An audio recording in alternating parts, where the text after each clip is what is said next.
Let's talk about some of the biggest dating trends that are emerging this year. Hi, I'm Amit Sodha, the Love Doctor, podcaster, national radio presenter, and so much more. These are the things that are important to most people now, that people see as a priority over some of the lesser, kind of more superficial things that perhaps we did look at in the past. So let's go through this list. Number one, emotional openness is a big thing right now. People being not necessarily vulnerable, being open to discuss emotions is more important, I would say. Vulnerability isn't necessarily an importance as such, but there needs to be context added to that. But being open to discussing emotional issues are very important. In addition to that as well, talking openly about mental health. This seems to be a big thing at the moment where people are finding attraction through talking about the shared struggles, the challenges they've had when it comes to their well-being, etc. And so these things are very important. So if you are right now looking for love at the moment, talking about your own mental health struggles would be seen as more of a green flag than a red flag. Number two, age-appropriate relationships.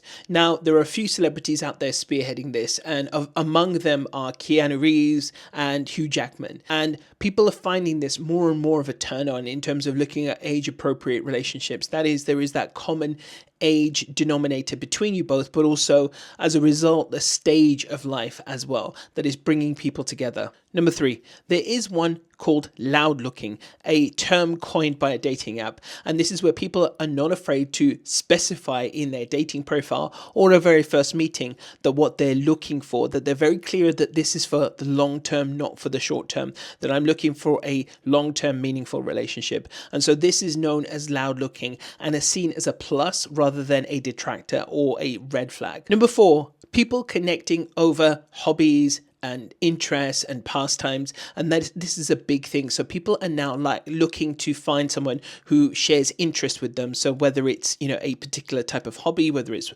walking, hiking, rucking, dancing, salsa, bowling, whatever it might be, people are looking for these common denominators that they can share to get to know each other more. So it's worth putting these on your dating profiles, or when you're getting to know someone, being open to share what some of your interests are, and then that's more likely to lead you to finding someone where you have these shared interests that enable you to connect at a deeper level. Number five, another term that I really like, micromancing. And this is where kind of the smaller gestures are meaning so much more than big things. Like, for example, instead of sending a bunch of flowers to someone, it could be about, sharing a funny meme that you would both find funny. Or it could be things like, for example, curating a playlist that you think the other person would like. These little micromances, these gestures are far much more important than the bigger, grandiose things that we've been used to doing in the past, like big meals, big bunches of flowers, chocolates, big expensive gifts. So these things can be seen to be just as important and just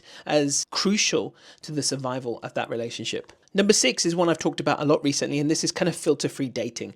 This is the idea where dating pictures are very authentic. Pictures that are not several years old, don't have heavy filters on them, or they don't contain heavy makeup or heavy kind of, improvements, whatever it might be in whichever form or fashion. So being your authentic self, part of this is actually showing the authentic you as you are right now, rather than putting out a fake version that leads people to feel disappointment at that first meeting. And that does happen so often.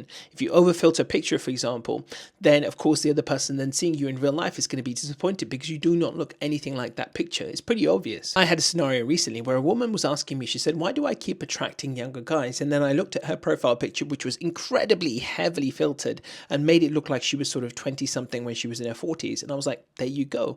Your heavily filtered picture, yes, it may be making you look beautiful, but it's not a true representation of you, and therefore it's also pulling out younger guys. So if you want that to stop happening, stop filtering your pics. Number seven, offline dating trends. This is where people are choosing to ditch apps, especially the bigger mainstream apps, where it is genuinely felt they're not doing what they're doing to benefit you, but benefit their pockets. And so people are seeking ways to actually get out there and meet people in real life again, pre-pandemic style, actually going to events, going to different mixers, or even finding people through shared common hobbies and things like that. So it looks like dating apps are going to see a massive decline in memberships this year, and more people are going to be out there seeking authentic relationships and connections through IRL meetups, in real life meetups, at dating events, or, social connection gatherings, networking events, or, common shared hobby events as well. Number 8, more and more people are seeking out the help of relationship experts like myself, where we can delve into your patterns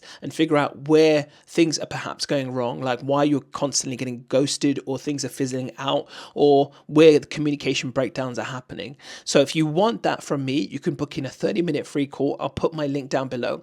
And this is where this 30 minutes will be dedicated to you. No sales pitch, nothing like that, but 30 minutes for me to discover your patterns of behavior that we can change and delve into and figure out where these subtle changes could make big differences in the long run. Number 9 is a big one as well, where people are opting to potentially take more risks, and that is perhaps go to dating travel events as well and meet people through that because they enjoy traveling or whatever. And so traveling could be a big one as well to look out for. In addition to that, also gamified dating trends where people are using games to connect with each other deeper. And so many more people as well are buying my Spark Conversations cards, where they can take these on a date, ask each other questions, because each card on its face contains a question. And so you can use this to kind of quiz each other in a fun and playful way with some interesting and intriguing questions as well. So if you want these, again, the link will be down below and you can grab a pack of these Spark Conversation cards. Last but not least, number 10, one of the big ones I'm seeing right now is this Michelangelo effect. It is where we are seeing this idea of where the whole purpose of the relationship is where you are helping and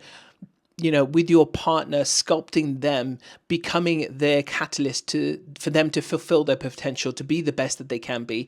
And so this Michelangelo effect is a coveted thing that we're all looking for, where the partner who comes along in our lives is helping us to complete ourselves. And they're collaborating with you on that finalized project, Michelangelo style, seeing the finished product in the marble before it's carved.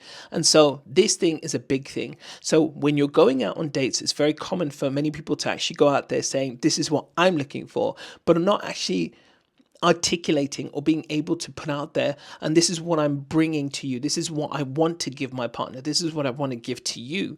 And that is a very attractive thing to do because it allows people to see what you bring to that relationship, what you'll be contributing and how you'll be supporting them. And like I said, this flows both ways. You have to do it for them, they have to do it for you. And you can ask that question as well. Make sure you elicit that response. And there we have it. We have some of the biggest trends going on right now when it comes to dating and relationships. You can find the link to my completed article just down below. And if you like this, please ensure you subscribe and follow me on all my socials as well. But what do you think? Have I missed any of the big dating trends? Is there anything else going on that you think is noteworthy? Let me know in the comments, and thank you for watching.